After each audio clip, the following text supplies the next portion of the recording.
আসসালামু আলাইকুম সবাইকে, আমার নতুন আরও একটা ব্লগে আপনাদেরকে স্বাগতম। এখন হচ্ছে কারেন্ট নাই আমাদের এলাকাতে, আধা ঘন্টা হয়ে গিয়েছে, আরও আধা ঘন্টা হয়তো বা কারেন্ট ছাড়া থাকতে হবে 1 ঘন্টা। আজকের ব্লগে আমি আপনাদেরকে দেখাবো কারেন্ট না থাকলে আমরা কি করি। দেখতে পাচ্ছেন যে রাস্তায় বাচ্চারা খেলাধুলা করছে, বাইরে এখন আজান দিচ্ছে।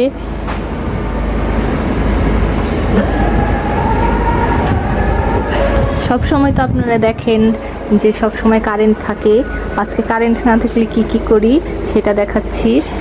এখানে আপু বসে বসে গেম খেলছে, আপনারা তো দেখতেই পাচ্ছেন। ওই যে একটু আলো আসতেছে, এটা জেনারেটরের আলো। আর এই হচ্ছি আমি। কেমন লাগছে দেখতে একটু বলবেন। আর এই হচ্ছে আমাদের লিভিং রুম, খুব সুন্দর করে আজকে আমি লিভিং রুমটাকে সাজিয়েছি। সো কেমন লাগছে দেখতে একটু জানাবেন। সবসময় যে কারেন্ট থাকতে হবে এমন না, কারেন্ট ছাড়াও জীবনে বেঁচে থাকা যায়। তো এই সুন্দর সুন্দর মুহূর্তগুলোই আমি আপনাদেরকে দেখাচ্ছি। দেখুন কি সুন্দর লাগছে দেখতে, কি সুন্দর হয়েছে না ঘরটা সাজানো। সো কেমন লাগছে দেখতে আমাকে অবশ্যই কমেন্ট করে জানাবেন। সো আজকের ব্লগ আমি এখানেই শেষ করছি। আল্লাহ হাফিজ।